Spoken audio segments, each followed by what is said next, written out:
What is good, gang? So, another day of another voiceover. um, of course, this whole vacation, I was just doing voiceovers because I was just enjoying my time. I didn't really want to do vlogs when I was just having fun, but I thought this was a nice opening scene to cut to of us racing the train. Not really, we're just driving, but we're faster than the train somehow. So that is just random. But today we went to Park Esplanada, or it's called the Shima Spain Village. Um, and yes, Parque España is the name of this amusement park. So here, obviously, you can see we're at the front. Well, the entryway before you get into the actual park. Here is the actual park. So as you can see, it just looks like Spain. Like the architecture is supposed to look like Spain, and it kind of does feel like Spain, even though I've never been. So I mean, I'm just assuming, but the vibes here were so peaceful, compared to that of like Disneyland or USJ. The vibes here were just chill. There was no one here. It was just yeah, it was just chill, man. Yeah, I can't complain, and honestly, I kind of like it better than Disney and USJ in terms of rides anyway, because the rides here, I could ride them as many times as I wanted during the time I was there because the line literally was like 5 minutes, 10 minutes max. So you could go on the roller coaster like all day. You could just run that every second of the day if you wanted to. But obviously, I didn't do that. I went on it twice, and the other rides a couple times as well. But this place is great if you love rides and you don't want to wait in line. If you're impatient like me and you hate lines, then this is the place to go if you like amusement parks. Because literally, I could have ridden everything within the span of maybe like an hour, because the wait times were so low. Um, and I found that just insane because I mean, even in Australia, if you go to like amusement parks in Gold Coast and shit, Movie World and Wet and Wild, all that, you're waiting in line for ages at those places too. But here is like perfect, there was no one. I could just ride all the rides. We could all go on all the rides, just constantly if we wanted to. Obviously, didn't do that because you got to eat and walk around and explore the vibes. But yeah, that's the basics of this place, man. And anyway, I want to go into a little bit of I want to go into a little bit of information about this place because obviously, if I don't, then I'm just going to be waffling about how much fun I had on the rides. So, a little bit about this place. This place is located in Mie. Um, you can take a bus here, I believe, but obviously we drove here. I don't know how easy it is to get the bus, and I don't know where the bus actually stops to come here, but I assume it's probably in one of the close by cities where you probably can get a train to anyway.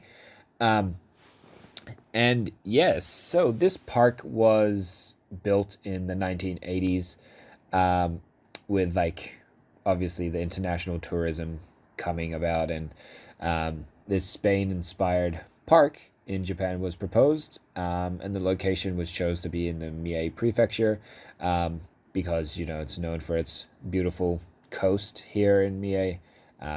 It has amazing like beach and coastlines and landscapes, a lot of seafood and everything like that.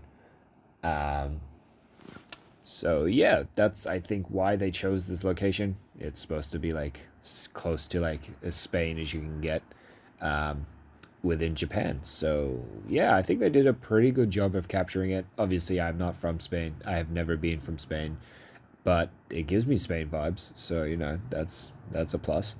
Um, and yeah, so in the 1990s, this place was built, um, to create that Spanish atmosphere with the architecture and buildings and the landscape, streetscapes, and all of those kinds of things. And it first officially opened in 1994, um, where it just has obviously all the rides, the attractions, these streets that I'm showing currently, and everything like that. It's supposed to be inspired by the most famous regions of Spain, so it's supposed to be reminiscent of Madrid, Seville, and Barcelona. Um, and yeah, that's the basics of this place, man.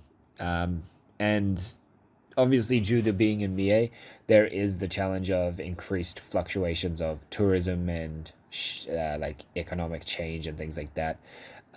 But this place is still running, still operating, so it definitely gets a lot of visitors still. I don't know when the peak periods are.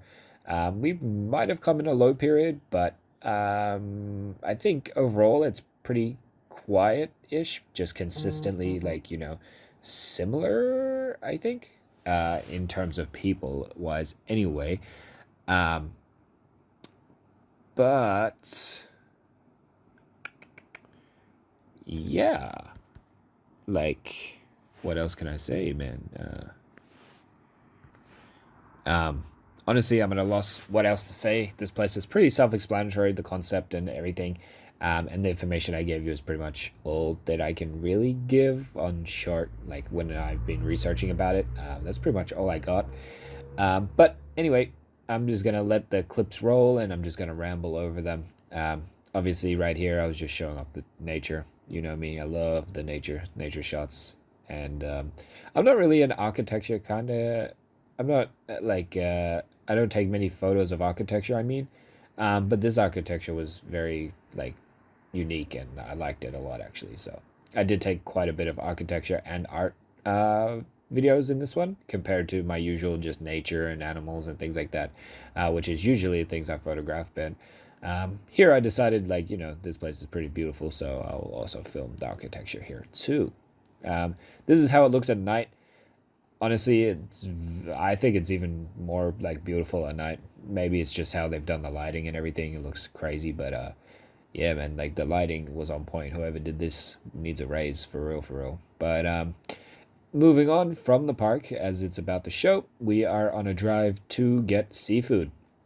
There's all you can eat oysters in Mie at this specific period of time that we are traveling, but that ended literally this day, right? I think because the like oyster, like you can only fish a certain amount of oysters per person and sell them. So then obviously they're going to become more expensive. But as you can see here, we lashed out on a bunch of seafood. You're going to see a lot of oysters in this like little dinner party because we absolutely demolished like I don't know, maybe like 50, 60 oysters, something like that, because they're cheap at like this period of time if you do come to Japan and Mie specifically.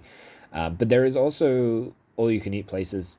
But moving on from that, this is us at the Mie station. This was about 9:20. We get to Nagoya station for our night bus at about 11:20 p.m., where we get the night bus that then will take us back to Tokyo. Yeah, and apart from that, I need to check the times that we like get the night bus. This night bus was at like 11:30 something, and we got back to Shinjuku, which is here. I'm showing. We got back to Shinjuku at 5:55 a.m. And yeah, and then obviously at the end of this, we get some Maccas. But I'm going to sign out here because, you're going to see that and it's coming up like real soon. So I'll talk to you guys later, man. You know the drill. Peace and love. And I'll see you guys in a little bit. Laters.